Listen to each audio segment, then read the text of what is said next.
Good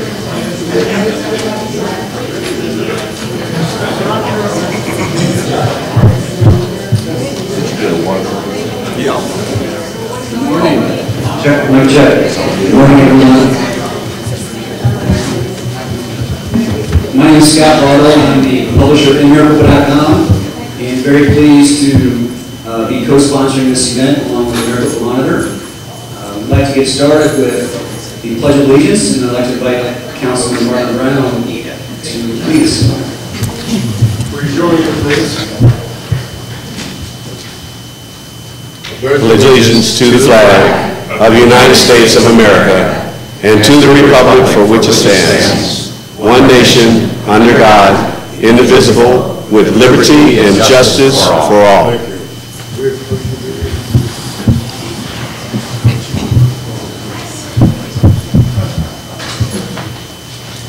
Thank you all very much for being here. It's great to have engaged voters, educated voters, so we appreciate you taking time out on your Saturday to come listen to our candidates. I'd like to, of course, thank all of our candidates for joining us here today. You're going to hear from County Supervisor candidates, District 4, Pinal County Attorney, Pinal County Sheriff, and a State Senate from the newly created LD 11.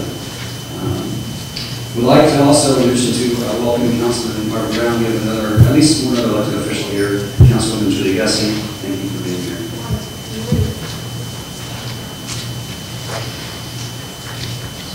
The forum this morning, early afternoon, will be moderated by two individuals. The first of which I introduce is Adam Gobb, who is the managing editor for the Maricopa Monitor. This is his second term here at the Maricopa Monitor. He spent a year working for an international online media company in the Washington, D.C. area before coming back to Arizona. This is Adam's sixth political candidate debate that he has moderated, and he and his wife Jan live in Gilbert with their 3 dogs. Christian Gibbons is the editor of Maricopa.com, the Maricopa News, and Maricopa Magazine. She will also be moderating. And Christian is a native Tucsonian, longtime Valley reporter, editor, having previously worked at the Arizona Republic, East Valley Tribune, and Phoenix Business Journal. Christian also teaches reporting at the HU's Walter Cronkite School of Journalism and Communications. And she and her husband Tom have more than one cat. I'd also like to welcome and introduce Tyler Lovall, who is our official timekeeper. And Tyler is one of Maricopa High School's finest. He is the senior, has been on student council all 4 years, also a member of the Maricopa Youth Council, and the student representative to the Maricopa Youth High School District Governing Board. So thank you, Tyler, for being here. And with that, I'd like to bring up Mr. Gobb.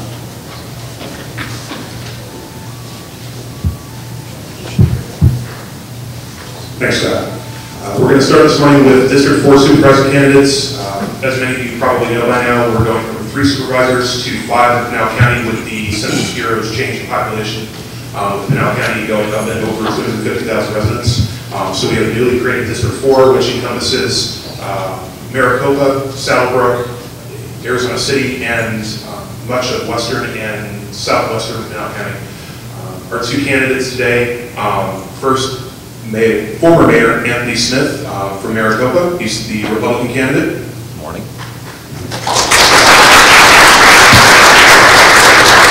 And the Democratic candidate, who's also from Maricopa, is Henry Wade, the former chair of the Planning and Zoning Commission. Vice Chair of the Planning and Zoning. Welcome, gentlemen. We're going to be asking 8 questions. You'll get 90 seconds a question, and then you'll have 3 minutes for a statement afterwards. So let's start with you, Mr. Smith. The first question is, what funding sources should be pursued for the Great Separation Project on Arizona 347? Boy, for Maricopans, you know, that's a very big project. When I took the mayor in 2008, that was a project that basically had languished on the shelf. Well, we were able to pull it off the shelf and get it started and moved on to a design concept. That's what's in progress currently is the design concept review.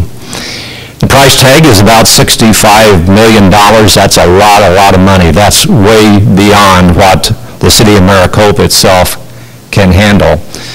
So we've been pursuing additional funding from the federal government, from the state, and from Union Pacific, and any other entity that we could get money from. Basically, we've had a position for 4 years, and the new council doing such, leave no stone unturned, and that's exactly what we've been doing.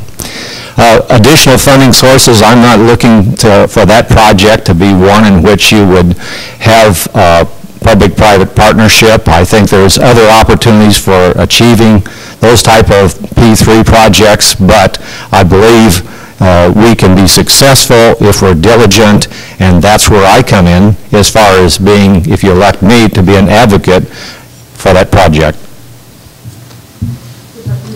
Restate the question. No, I'm fine. Thank you so much. Good morning, and thank you all for spending part of your Saturday morning with us this morning. I believe that we do need to take a look at some public-private partnerships to help fund the grade separation, as well as any other source where we can garner some support economically.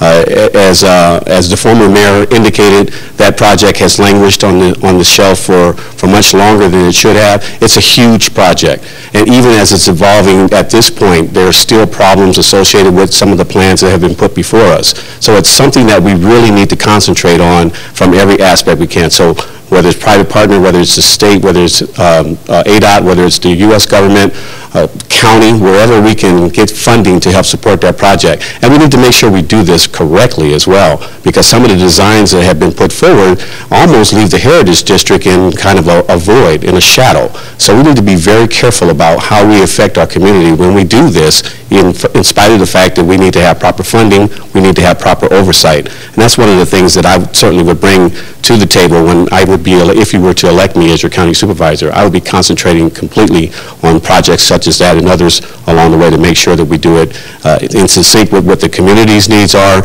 and what the budgeting requirements that we have in order to make it happen. It didn't happen before. Quite frankly, my opponent had 4 years to work at it.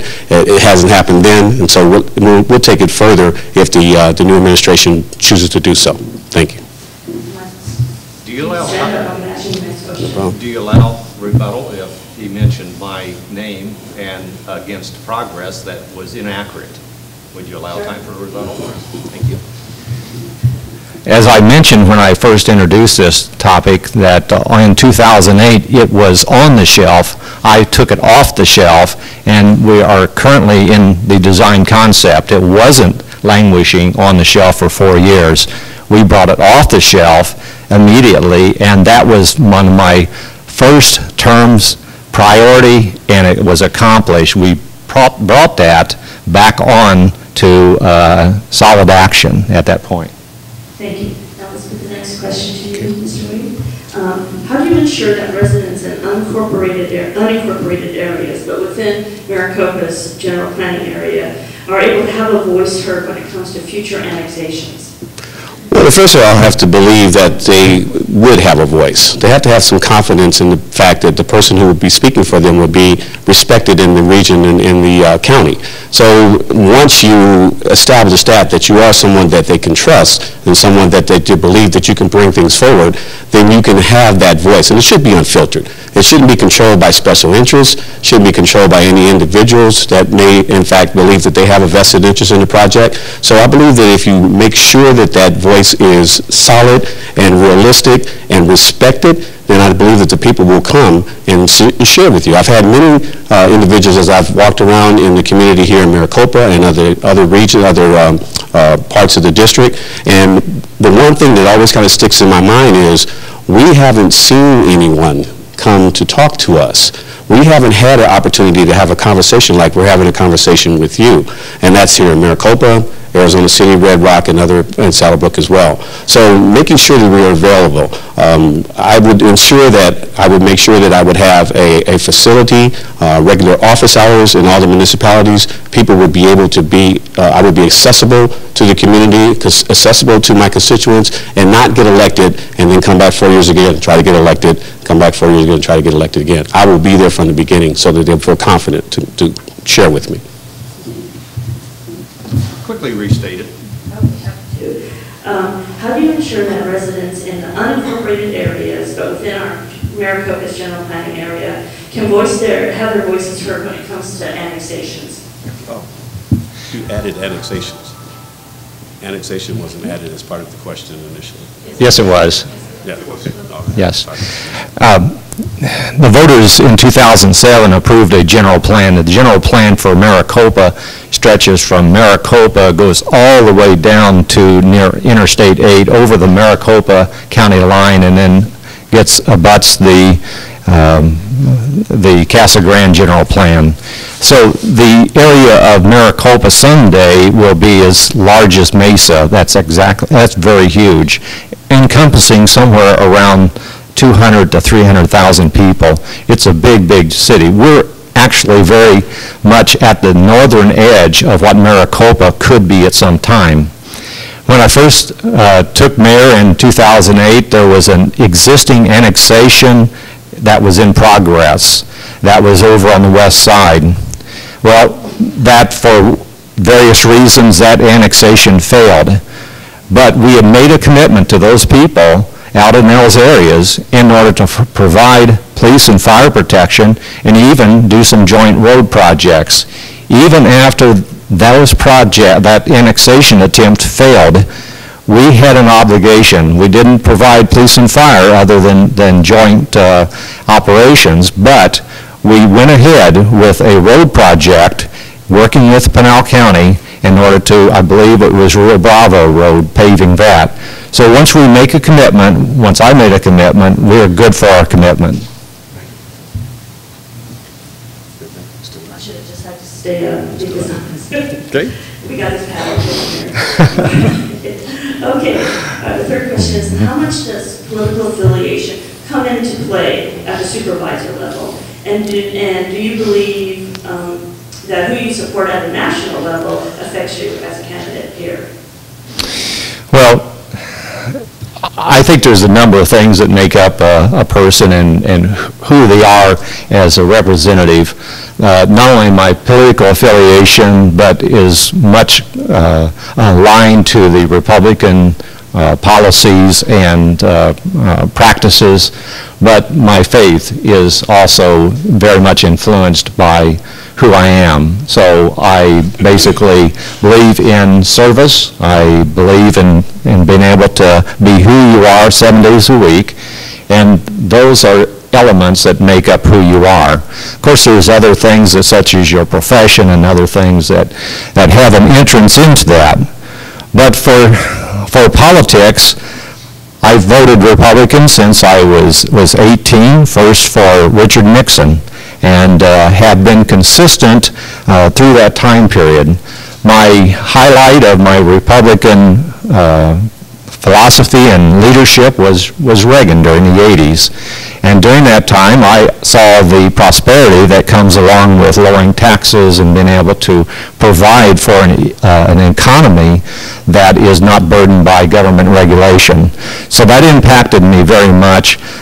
Yes, the federal government and who you run for president has maybe slight, but it is not, as my opponent, he says he doesn't sleep at night until Obama's on the president. How does political affiliation come into play at the supervisor level? Excuse me, I just want to make sure I understood the last part of that answer there.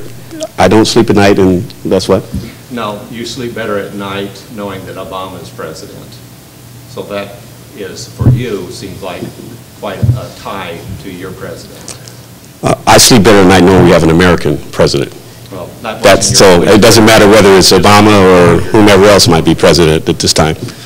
Okay, I'm sorry. Okay, that's fine. So the first part of the question is how political affiliation it influences you at the supervisor level, and then also who you support at the national level. Does that come into play in your supervisor duties?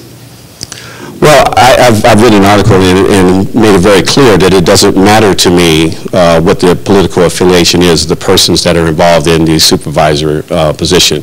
When it comes time to get to the operating table or to the working table, you need people that are coming there that are interested in doing the right thing for their community, not necessarily for their party or any special interest. I've said that time and time again. So it really doesn't matter. I am a Democrat. I have been a Democrat most of my life, but it absolutely makes no difference to me what their party affiliation is, including the White House. With 20 years of experience as a military person, I learned for sure that the person who brings you the task is the person that you work for.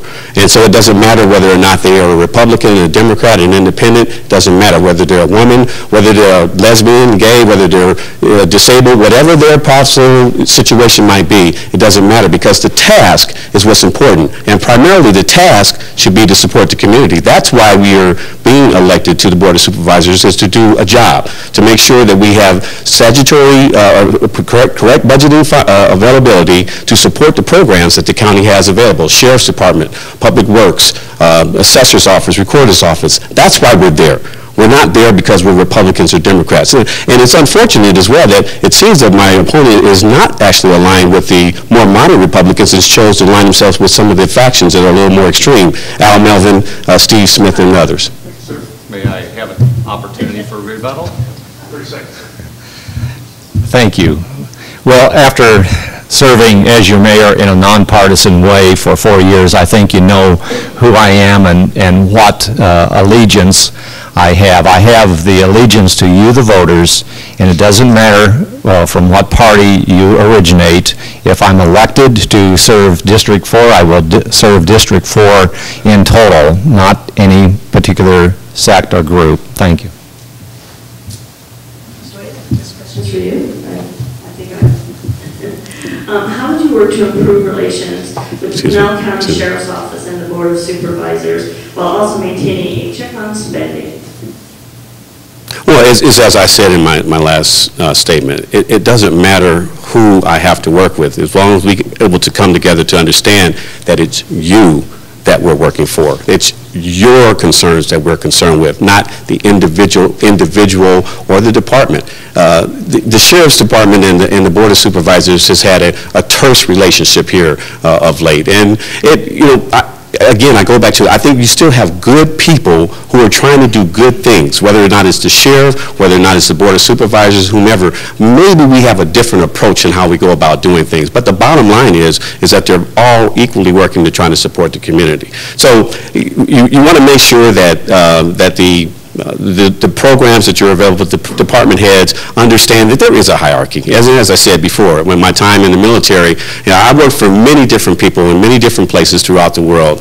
Some were foreign military, Germans and what have you. So you just have to understand that there are difference of opinions at times, and so you have to make sure that you work within those opinions. But I think that what the sheriff wants is support. What the Board of Supervisors wants is community support. You bring those together, you've got an organization that works well together. And it's just about respect. I'm going to continue to say that. It's about respect. How do people view us? How do people view the communities of Maricopa versus the communities of Arizona City?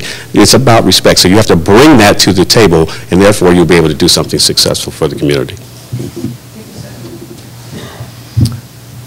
One of the biggest jobs the supervisor had is control of the budget. The budgets that we did in the city of Maricopa were a zero-based budget. That means that every item on the budget needs to be rejustified every year. I'm not for writing any department a blank check. We're going to have to control the budget.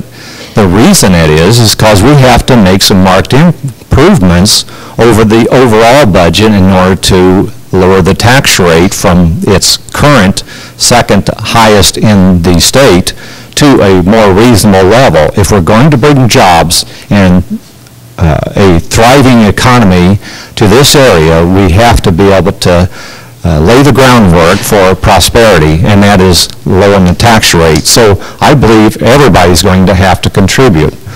Plus, also in my background, I understand process improvement, and for a county that is 137 years old, there's ways in which we can improve the processes and way things get done. Sheriff Paul Babu, and during his term, has made excellent progress in that area, especially taking advantage of the volunteerism that is active with the posses and other entities. I believe that needs to be expanded and do more. Maricopa would be quite a different place, I believe, if we didn't have the volunteers who are actively engaged in the Maricopa Police Department today. You get the next question. Sorry.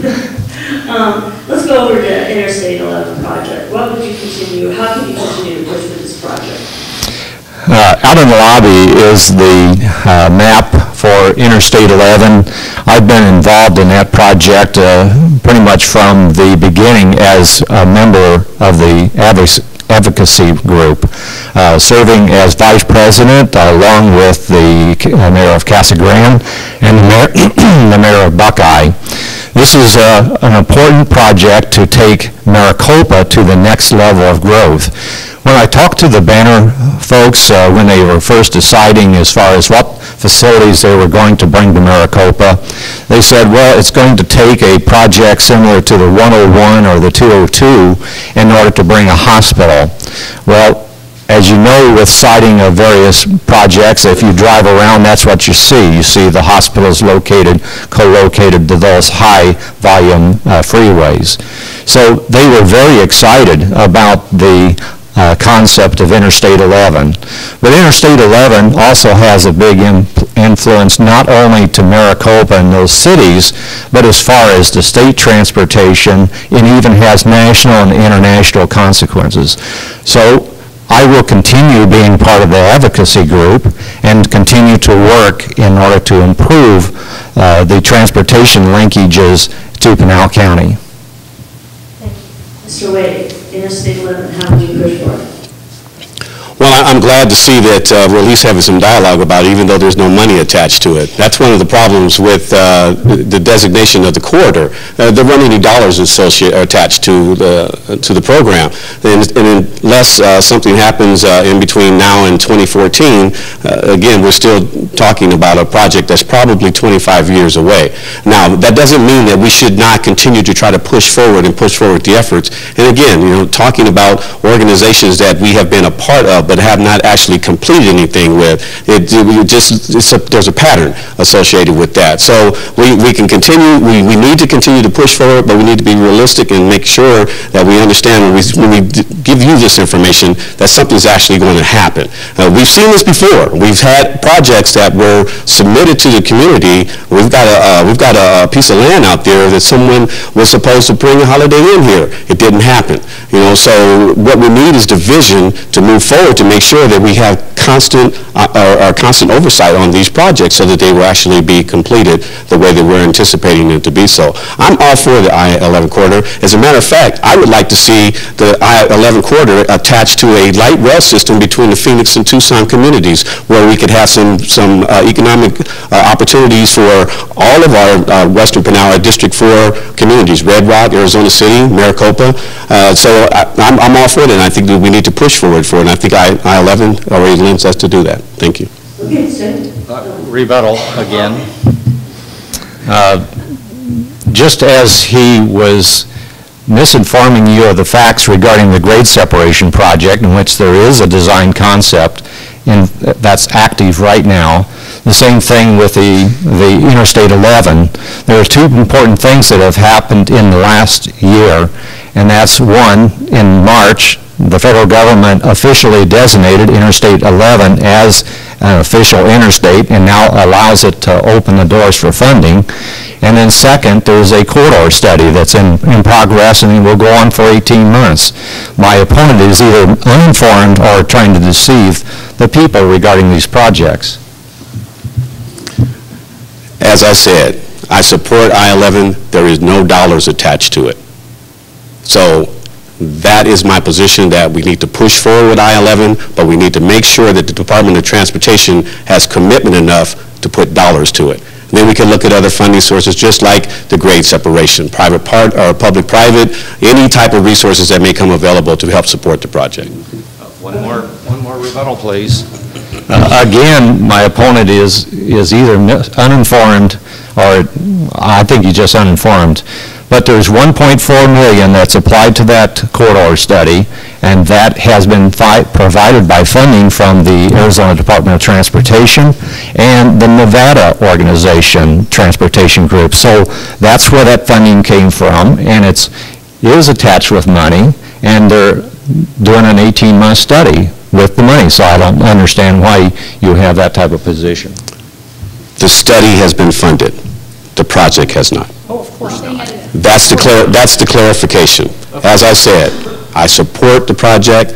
We're looking at something that's going to be happening probably 25 years down the road. But the study has been funded and is moving forward. Well, speaking of support, the next question is, do you support the MUSD override? And in conjunction with that question is, what is the role, or should there be a role for the supervisor in school district success?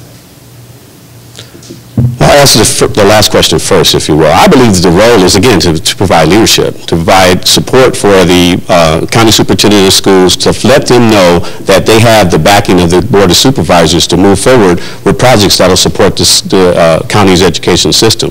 And in my vision statement, I talk about that, talk about wanting to put together a group of educators and business leaders to help support our education system with the oversight of the county superintendent of schools, to make sure that we are looking at our education system and trying to revive it, if you will, and turn it into a program that would be that organizations would be proud of, so that they would relocate here, so it would bring business into the community, and we could have some economic development. We're a laughingstock, education in Arizona. We are a laughingstock. And so if we don't do something to try bold and significant to turn that around, then we'll continue to be, and will continue to be, a bedroom community, which is not a bad thing to call ourselves a bedroom community, but we need to support those other entities that are available, our children. First part of the question again, please. MUSD, yes, I support the override. I absolutely support the override, because I believe that we've got credible leadership that's come through here. Dr. Chestnut has come here. He's bought into the community. He is a part of the community. So I support that, because I support the children that are going to be affected, and I support the man who decides that has come here and has created energy and excitement about making it happen. Mr. Smith, the question to you, do you support the MUSD override? And then what kind of role does the county supervisors have in school district success? One of the funding areas that Board of Supervisors have control over is the school superintendent, and being able to provide adequate funding in order to encourage education growth in Pinal County. So yes, they have a key role in that regards. For the school district override, any new tax, I believe, needs to be time limited, needs to be targeted, and needs to be taken to the voters. I support that. You added it to the ballot. For an example, one in which I do not support is like Proposition 204. It's not time limited, it's not targeted, but it's taken to the taxpayers. I'm not for any new tax in which there's basically, it's not targeted and you don't know when it's going to stop. So that the school district's override, the new proposal went down from 15% to 5%, and from, I think, 5 or more years down to, or 7 years, down to 2 years. I believe that that meets the qualifications for now putting it on the ballot. And I ask each one of you to study that issue very hard and make it your own decision regarding that particular new tax. Do you support it? I think I answered it and said that you put it on the ballot. Any new tax you put on the ballot. Do you support the children of Maricopa? Oh, goodness. I'm not going to answer that. That's silly. That's silly. That's what the program is for, is to help our children. Do you support the override? I've answered the question. Okay. Well, we're going to come to our last questions to keep within our time frame of the whole forum within a forum. So here's the last question. Do you think the Vico Valley, Stanfield area has developed a reputation as being a drug corridor? And if so, what can a supervisor do to help change that and market this area of the county? Is that me? Yes, please. Okay. Wow, that is one of the dangerous and areas in which you don't want to even travel. About 7 years ago, I actually took a church group on a hike up to the top of Tabletop. We had a great time that afternoon and were able to enjoy the beauty of this area. Now, if you look at the signs, it's basically beware, stay out of this area. Plus also, the residents in that area are very concerned about the what's brought up as far as the drug cartel traffic and human smuggling. These are both disgusting operations. I'm very much offended that we live an hour and a half north of the border, but yet we're not able to go and enjoy a part of the United States that is just within eye view of our city. I've worked with your mayor, we worked with the Sheriff's Department and other entities in order to have joint operations in order to do some of the largest catches of drug activity in that area.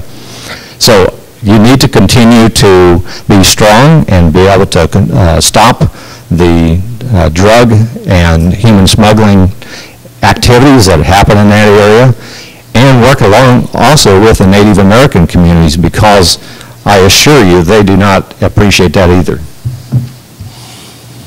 Yeah, please do. Yes. You can make sure I'm done. Do you think the Vico Valley, Stanfield area has developed a reputation as being a drug corridor? And if so, what can you do as a supervisor to help change that and market that area of the county? I grew up in South Central Los Angeles. Any of you heard of the corner of Florence and Normandy? That's where the riots started, the Rodney King riot started. That first gas station that caught on fire, that's where I got my first W-2 from. I understand what it means for a community to be under siege. I understand what it means when the community members can't come out of their homes, where they feel like after dark it becomes a war zone. As a matter of fact, one of the assistant chief of the sheriff, deputy sheriff made the comment that Vico Valley was like Compton after dark.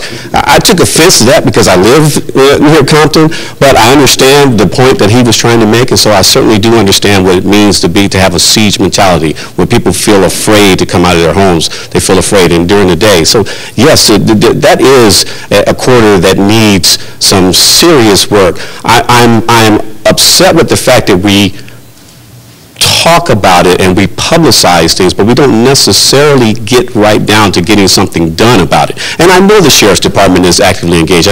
He's got volunteers that are trying to do this, and I cast no dispersions on the people who are working and putting forth the effort to do so. But we've got to get something done about it so that we can market the area, so that people can feel safe to want to do things in Vico Valley, to hike and to camp and all the different things that they would like to do. So yeah, I do understand under siege mentality. I do believe that we should have adequate budget, significant enough for the Sheriff's Department to do the job, to do something about Vico Valley, not just talk about it. Okay. Well, thank you very much. Now you get to have your 3 minutes, and let's start with you, Mr. Smith. If you would like to go to the podium, you can make your 3. Oh, keep them up. Okay. I want to thank you for taking time out of another Saturday morning in order to be here and listening to not only us talk, but maybe you'll stay for a number of the other candidates. Thank you for your interest in the election process. And thank you, the moderators, for providing this opportunity, and I appreciate Casa Grande Dispatch's endorsement of me as the candidate for District 4. As you know, I spent 4 years as your mayor up until June. During that time period, we went through one of the worst recessions in our lifetime, and were able to come from that recession being one of the healthiest communities in the Metro Phoenix area. We properly managed the budget. We were able to add quality of life activities and facilities, including education, health care, and a number of other amenities.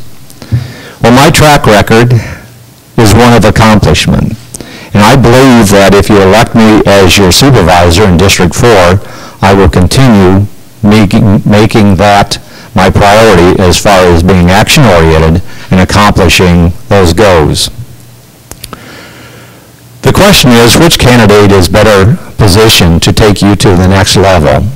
Not only Maricopa, but the other areas, the other communities in Pinal County, and Pinal County as a whole.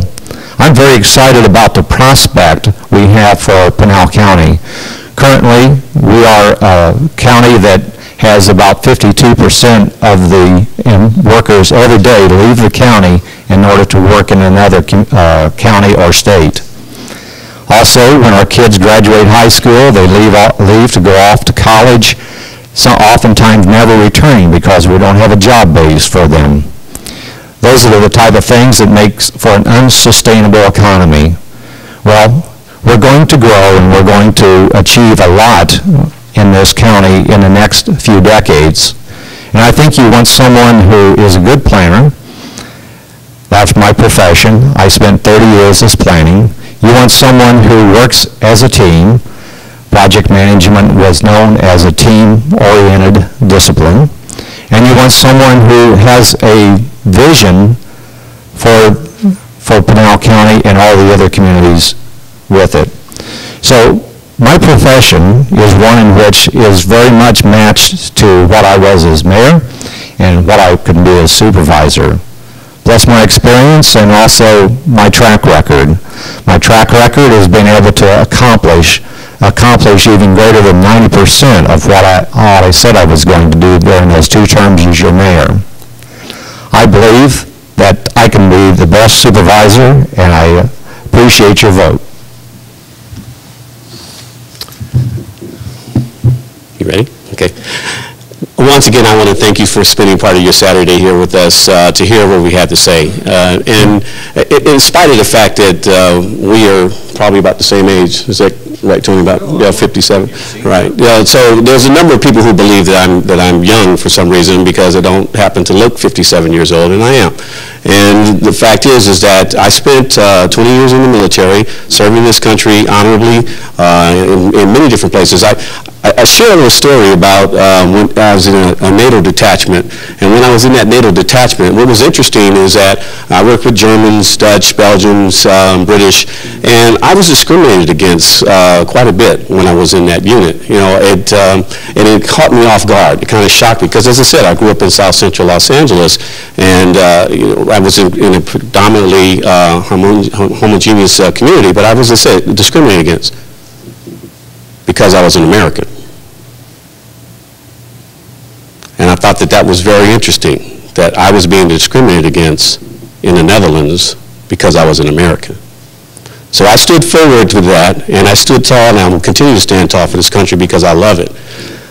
My opponent makes he constantly is suggesting, and I'm glad to hear him say we a couple of times a day too, because a lot of times he says, I have done this and I will do that. And so it was nice to hear him say we, and so he's taking into consideration the staff, the other members of the city council that work with him to help him to do things, to accomplish those projects that he wanted to accomplish.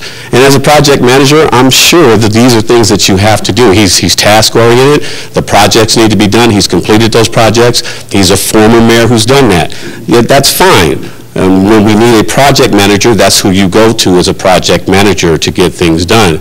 But we are a community. We're not a project. And so if a person has a mindset that you're just completing projects and checking off the accomplishments, it doesn't take into consideration that it has an impact on the rest of the community. Granted, I'm sure that that was in the back of the mind. But then there comes points in time, as I mentioned before, about the vacant Holiday Inn that we have. That information was not shared with those who were elected by you to support the project. So when it comes time to get things done, I do know how to get things done. I've done it when I was in the military for 20 years. And when I left the military, retired, I started a real estate business, a real estate appraisal business. And the popular coin, the phrase is, I built it. I didn't have a staff. I didn't have a marketing division. I didn't have a budget manager. I didn't have a city manager. It was me. And so I understand the tasks that have to be done, and I'm task-oriented. I also understand that I have to be committed to the community that I serve. And if nothing else, if you leave nothing else out of here with me, you understand that every morning I will serve you, just like I serve this country. Thank you.